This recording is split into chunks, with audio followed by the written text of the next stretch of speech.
Bueno, ¿qué tal? ¿Cómo les va? Bienvenidos nuevamente a Semanario. Abrimos el primer bloque.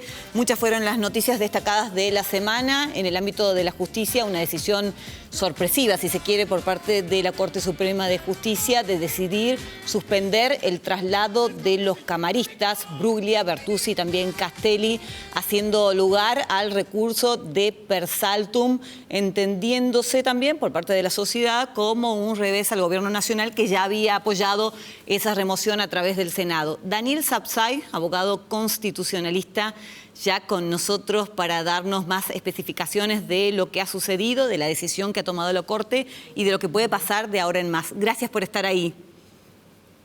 Bueno, muy un gusto estar con ustedes.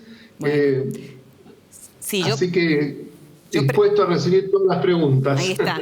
Bueno, empiezo por preguntarle, y para que la gente a lo mejor lo pueda entender, el común de la gente que no está al tanto inclusive de términos jurídicos como, por ejemplo, qué es el Persaltum, qué es este recurso que la Corte termina haciendo suyo o haciéndole lugar.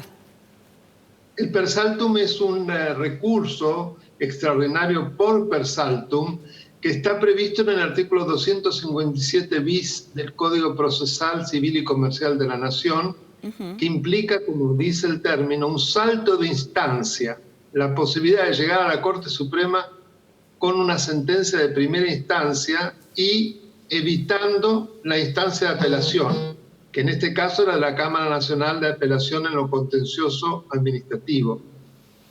¿Y en qué casos se hace lugar a este tipo de recursos? Cuando hay un peligro serio en la demora y además cuando se trata de una situación gravísima, de gravísima gravedad institucional, si cabe el término. El juez Rosenkranz pone el acento de esa gravedad institucional que exige que rápidamente se tome una decisión para evitar que, si de no hacerlo, la Corte llegaría tarde y ya los daños se producirían y sería imposible impedirlos. El daño a los derechos de estos tres jueces que en principio la Corte ha entendido que son verosímiles. Entonces, ¿le sorprendió? Persaltum solo lo había ejercitado una vez en el caso Muiña, en el tema del 2x2. Así que imagínense si es excepcional la utilización de la herramienta, que es recién la segunda vez que la Corte lo utiliza desde que está legislado. ¿Le sorprendió la decisión de la Corte? La verdad que sí.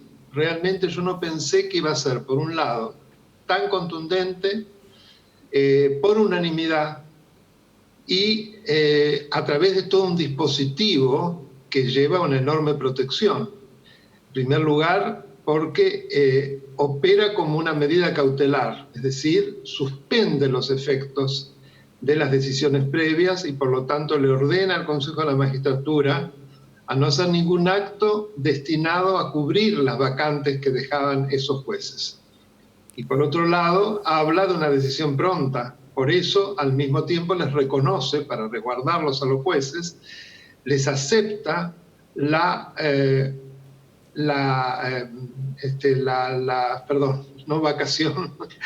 licencia.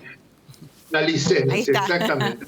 Claro, la licencia. Acepta la licencia por 2 semanas, lo cual evidentemente también es una manera de protegerlos. Y a partir de ahora, ¿cuál es el panorama que se abre? Bueno, el panorama que se abre en primer lugar es saber cuál va a ser la decisión de fondo. Usted sabe que esto es nada más que la apertura del recurso extraordinario por Persaltum. Todavía la Corte no ha tomado una decisión sobre el fondo, es decir, si realmente las decisiones que llevaron a una remoción de los jueces subrogantes fueron razonables y conformes a la Constitución o no. Y en este caso, la Corte debe oír tanto al Consejo de la Magistratura como al Procurador General de la Nación, es decir, los dictámenes o aquellos que vayan a manifestar estos organismos, ¿son vinculantes para la decisión que tengan que tomar la Corte después? Bueno, le dio al Consejo de la Magistratura 48 horas para que presentara un informe y el Consejo de la Magistratura ya lo hizo solicitando que se rechazara el Persaltum, que se rechazara el pedido de los jueces. Y al mismo tiempo pidió dictamen del Procurador General que me imagino que rápidamente va a emitirlo. No sé si no lo emitió hoy, yo no estuve conectado hoy. Y esto marca una clara independencia de lo que pueda haber decidido el mismo gobierno o el mismo Senado por parte de la Corte. Tiene que ver también con una presión social, o lo más probable es que no hayan oído, digamos, todo eso que le acabo de marcar y bueno, fue una decisión independiente y pensada.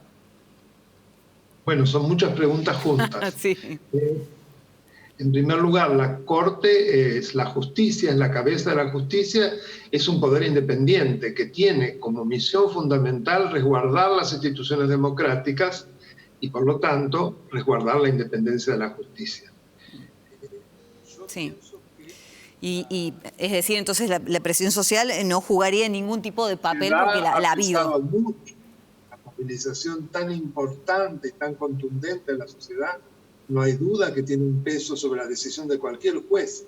No olvidemos que el juez es una persona bastante solitaria, que no es elegido directamente por el sufragio, por eso necesita de una legitimación importante que acá la ha tenido. Así que no, yo creo que eso tuvo mucho que ver con la decisión de la Corte, como también tuvo que ver en su momento con la decisión que tomó el juez Lorenzino en el caso Vicentín, juzgado provincial de Reconquista, que rechazó un decreto de necesidad de urgencia del presidente que intervenía inconstitucionalmente en el concurso. También allí el apoyo y la presión social fue magnífica. Bueno, le voy a pedir que se quede un minuto nada más porque vamos a hacer una pausa y ya seguimos hablando no solo de este tema, sino también de la reforma judicial. Le voy a preguntar sobre su parecer.